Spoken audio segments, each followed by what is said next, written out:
Welcome to Pagan Coffee Talk. If you enjoy our content, please consider donating and following our socials. Hi, welcome to Pagan Coffee Talk. I got a special guest. Brina, would you like to introduce yourself? Good morning. My name is Brina. And Brina, who are you? And you're first degree. First degree, member of Life Temple. Uh-huh. And that's it? Anything else you want anybody else to know? Just asking. Pretty good start. Sure a lot more will come out as we chat along. God, you look nervous as hell. Never been, for me to talk as much as I do, I've never been on a podcast. I know it's hard to believe. I know. So let's talk about different forms of divination. Different forms of divination. All right. Well, let's start with tarot cards. Oh, yes, tarot cards. Those are my personal favorites. Tarot cards, though, leave a lot of room for interpretation. Well, that's the style in which you were taught, though. You were taught more intuition. Correct. Reading than... Correct. And there's a lot of... you got to be careful, too, in my own personal opinion, because obviously every deck comes with a guide. You can even get cards, for example, that have the meanings written on them for you, but that's not necessarily what the cards are telling you when you read them. So intuition and being in the right frame of mind when you use the tarot cards or any divination tool is what's most important, I think, first. First and foremost? First and foremost. All right. So, but when picking it, what are we looking at? I mean, I tend to like the tarot cards. I'm like you. I like the tarot cards. Yeah, but I like tarot cards. Why not runes? Why not scrying? Why not? There's more than one form, so. Oh, there's many different forms. What made you pick tarot cards over all the other forms? I was just drawn to it. I can't. And I think that's a part of everyone's personal choice. What are you drawn to? I was just drawn to the tarot cards personally, and maybe it's because I reflect a lot. I like to think a lot. I like to look at every angle, and the cards can give you that guidance. They're broad. They're not very direct. They can be very direct if you're very specific with your intent, but they're not that direct. They're sort of... Yeah, they're very abstract, but you have to.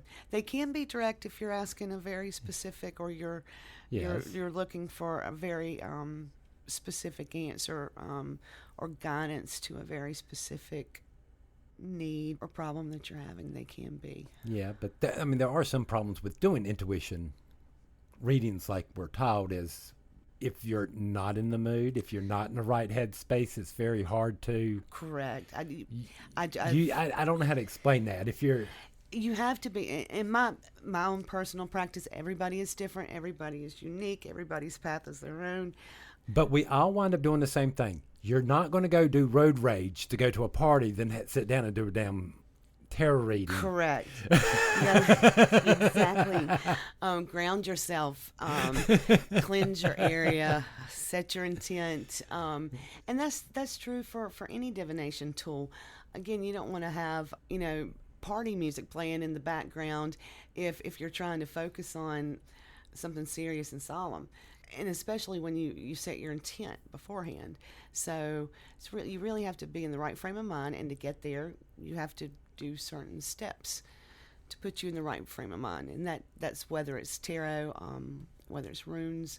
I always found runes harder because you've got to learn the individual Yes. runes first and memorize those. Yes, and if you're like me and have memory problems, then issues with memorization, those could be more difficult. But if you've got somebody who is gifted and has that type of photographic memory, those might be the way to go. Lord Min kept on trying to write a book about runes, but he was trying to do the runes like we did learn the alphabet as kids. Mm-hmm. A is for apple. But that's what he was trying to do to the runes, was to write them in, so it'd be easier to try to remember them. That would be helpful. This rune is for this. This is what he was trying to do. He's trying to make a damn kid's book, but with runes instead. That would be an awesome... I would be the first to buy it because, again... I might actually remember them. I know, and I'm very visual. So I'm a visual learner. I'm a graphic learner. So yeah, that would actually be something I'd That would purchase. actually be kind of cute. It'd be fun. But that was my only problem ever with runes is trying to remember them and all this. And sometimes I feel like when memorizing the meaning of them, you sort of get influenced by somebody else too. There's very little room for that intuition. Right, and that's what you want to pull from within. Right, more than exactly, and that's why I say be careful too. Every deck of cards, every divination tool that you buy, for instance, if you don't make it yourself, if you purchase it from one of your metaphysical shops, they're going to come with a guide. They're going to come with instructions. But I always say be very cautious. Of course, if you don't know anything about them, you need to read the instructions. You need to learn. But like I said, learn from within. You got to pull the information from within, and don't just take every card for face value. No, out of all of these, now there are two that are a little bit more dangerous, iffy type of forms of divination. One is the spirit board, Ouija board thing, and the other one is pendulums.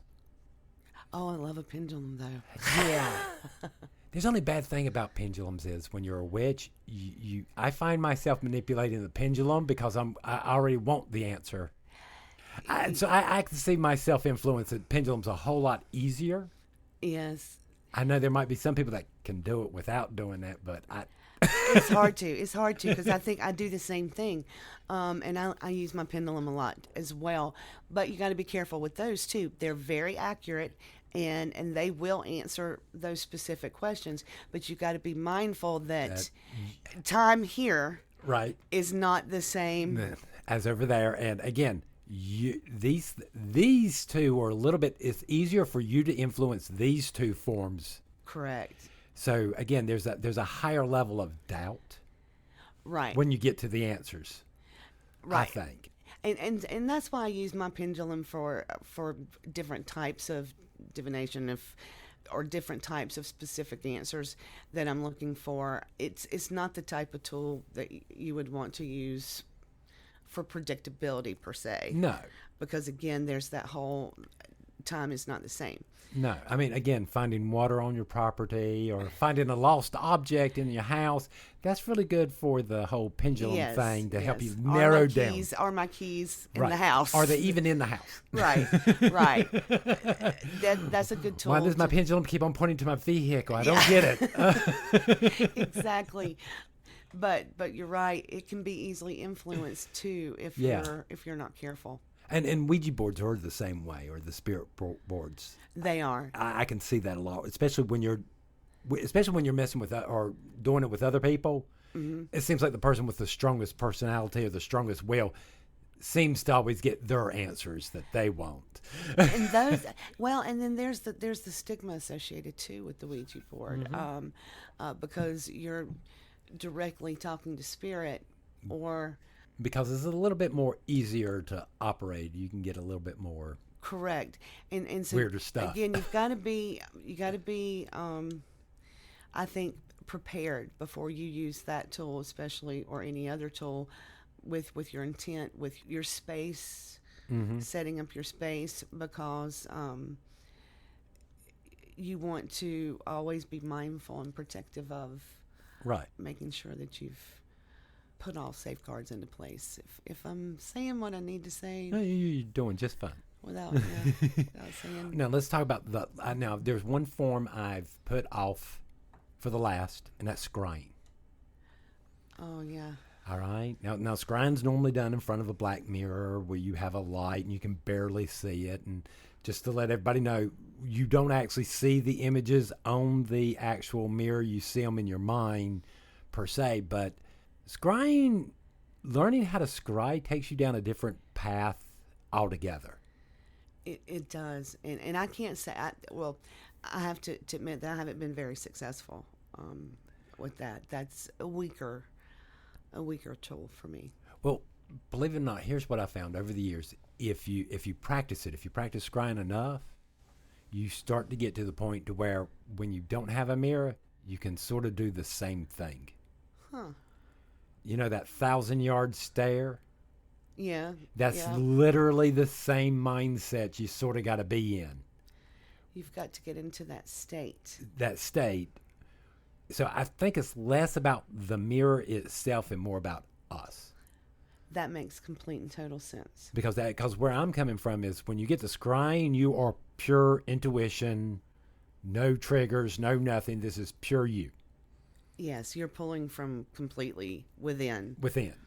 So any symbols, any feelings or anything, these are things that you need to interpret on what in the world's going on there.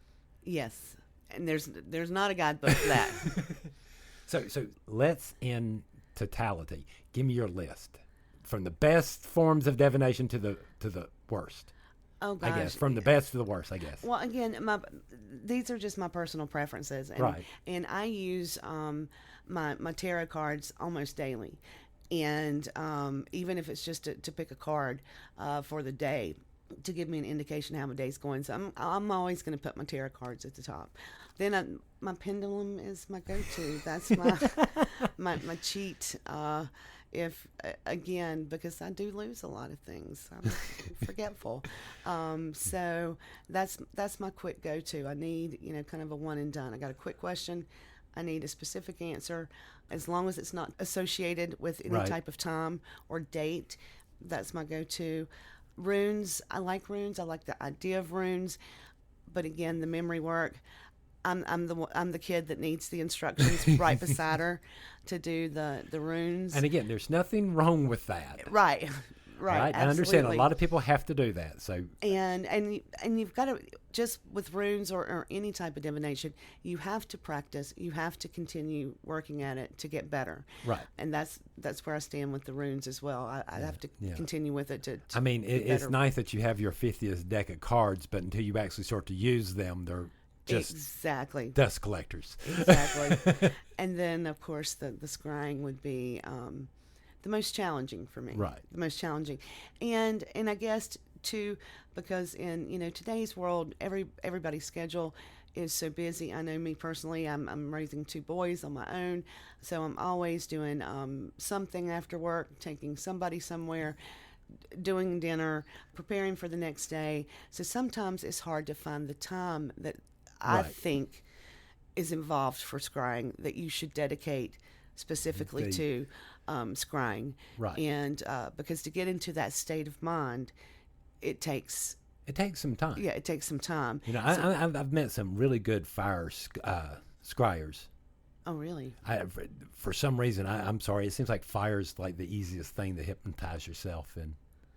I can buy that. Besides the black mirror, I always find it hard to do the black mirror because the room has to be in a certain lighting, and it's very hard to get the ambiance just right to do that. Yes.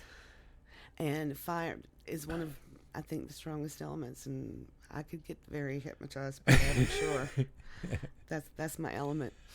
Really? That's my Never element. would have known that. Little bit. Anything else you can think of on divination? Well, and again, we just named some popular things, but intuition comes from within. Right. Is it handy to have a deck of cards? Absolutely. Yeah. Is it easy to have some runes and a guidebook? But I think overall, sometimes when you seek the answers that you're looking for, or if you need guidance on a particular topic, meditate. Mm-hmm. Meditate. Wonder where you learned that from. I know. Don't overcomplicate things. Don't overthink. Sometimes it can be as simple as spending some time with yourself meditating, and you can find those answers. There was, I take that back. There is one other form of divination. It is like the hardest one I think of, and that's using omens or portents. Using omens or portents. You have the cloud in the sky looks like a skull. There's somebody's going to die. Ooh, there's a ring around the moon. Oh, yeah. Ooh, two birds flew into my house. That means somebody's going to... Oh, yeah. I can never remember them all. I can't either. And again, that's one of those I'd have to write it down or call somebody and ask. No, that would be the one I would have to sit there. I got to have a book. Yeah, the significance of. The significance of dropping a fork on the floor Yep, means you have arthritis, you idiot. exactly. You tripped. In my case, you tripped. Pick it up. You know, or the old one. The one I do remember is if you're at the dinner table and somebody knocks your chair over, they've been lying when they're sitting at the table. Oh, interesting. I did not know that one. And if you leave your cabinet doors open, people will gossip about you. Huh. Mine never shut. So, must be all that could explain all that ringing in the ears that I've been getting lately. All that sneezing. Yeah, I live in an old house, so the cabinets don't shut all the time really good. Well, so now I know the reason. Paying attention now. All right. About ready for some coffee? I think so. So. This has been neat. Very great. Thank you for having me. I love it. Great for you to be here. Hi. So I still have Brina here with me. And we're going to pick a different subject.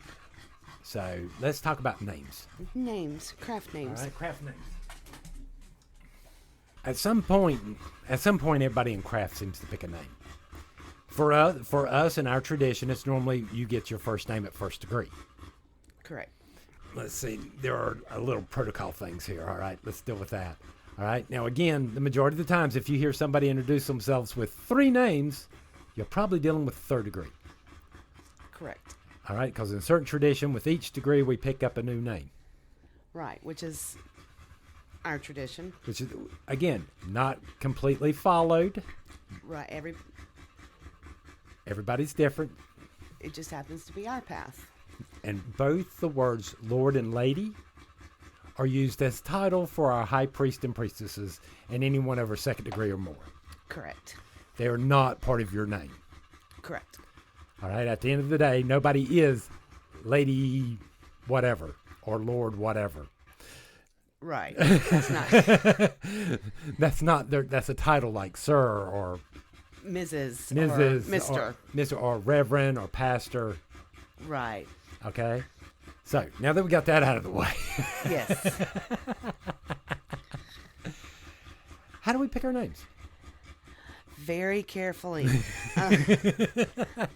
And I cannot stress enough, especially in retrospect, how carefully you need to select your name. There's a lot of factors. Of course, you want to definitely research the meaning behind that name. Wait a minute, no, you said that. So what surprises did you get that maybe high priest and priestesses warned you about ahead of time? And you decided to ignore us anyway. I think y'all think it's funny sometimes too. Well, there have been some names that y'all outright, I wouldn't say denied, but other members have really had a strong opinion of, but because of the meanings were so forceful, highly cautioned against using those, and now as a first degree, I'm understanding why. Yeah. For example, mine, the meaning behind my name is protector and defender, and which seems like positive attributes. Oh, it does. To have. Yes. Everyone wants to have that, protective and defensive trait to their personality, especially for loved ones that they know. Mm-hmm. However, there's a however? There is a however. It's very strong. I'm trying to put it into, or frame it correctly into the right word, or put it into the right framing. Especially when you're a first degree, you don't have those other degrees to balance you out. To balance you out, yes. So that's why it's very important, especially at the first degree level, to know what you're choosing, because you're not going to get that balance, for example, until you've achieved your 2nd degree or your 3rd degree. And so in my own personal experience, the meaning protector, defender, you can kind of take that to the extreme. Yes. And that's what you want to be mindful of when you choose a name. That even though it may seem like a very positive attribute to have, it may seem like a very Well, let me pick on a name because I love this person and the name that they picked to begin with. Yep. That got turned down. Yes. All right. Okay, but when you come to me with the name Tempest, and you're already sort of a tornado, and yes. No, we're not going to sit there and go, yeah, there's the name for you. Yes. I know there's a strong pull, but. Yes, and I can second that. That was my spiritual mother that you're talking about, and she was already Tempest by definition. She already had those attributes. So for her to have been initiated, for lack of a better explanation, with that would have only made those characteristics explode, and they may or may not have exploded in a good way. Right. And so that's why I think you guys kind of cautioned her to tone it down a little bit, and rightfully so. But then part of me kind of chuckles and thinks, what if? What would we have ended up with? See, that just scares me. Because she was such a magnificent priestess. But yes, lots of thought, lots of research. There's some numerology involved as well with picking out your name. You can go that route. You can. At least I did with mine. Right. You can use your birth name number to kind of help you pick or narrow down what might best suit you or whatever, or your birth number. Right. And I think that's what I did with mine. I'm pretty sure. Now, I will never. Well, again, first of all, in Life Temple, we will never okay any name where you're naming yourself after a god or someone of exactly great importance. We will never have a Merlin or Lilith or right. I mean, these names are just too synonymous. Exactly. And it puts a lot of pressure on the person to live up to them. A lot. I think I've only known one Lord Merlin. Really? And yeah, he was something else. Oh gosh, I would not even. I mean, he used to run around with Lady Santana, so if that tells you any idea how. Maybe he could carry that off then. If he could hang with Lady Santana, then maybe he could carry off the craft name of Merlin. But yeah, I couldn't see. I don't want to say it's disrespectful because you want to honor the different gods and goddesses. But I know that personally for me, I would never want to tackle Lilith. I would never want to tackle Hecate or Hecate. Now, are you looking at a craft name different from just a regular name? Yes, you do. All right. Would you have a problem with if you would have named one of your kids Apollo? Or if you had a daughter, what if you would have named her Aphrodite? In craft circles, this is a little bit different, but we're just talking about kids having parents. If I had a daughter and maybe wanted to name her Lilith, no, I think there's a difference in the secular world, so to speak. Right. Again, that would be almost you're naming them in honor of. Right. I'm naming my child or my daughter Lilith in honor of. Right. That's different than me trying to assume the name Lilith in the craft. I mean, world. because we don't use a lot of these nicer names, I think. You don't. Right. I'm trying to think of somebody in Greek mythology, all the mythology now, and I can't think of a single name. Zeus. Again, do you really want to name, Right. I mean, but would you name your kid Thor? Yeah. Yeah. I mean. Absolutely. Or but brand. Again, we're talking secular versus craft. Right. And but these names, we believe words have power, so there is some carryover there.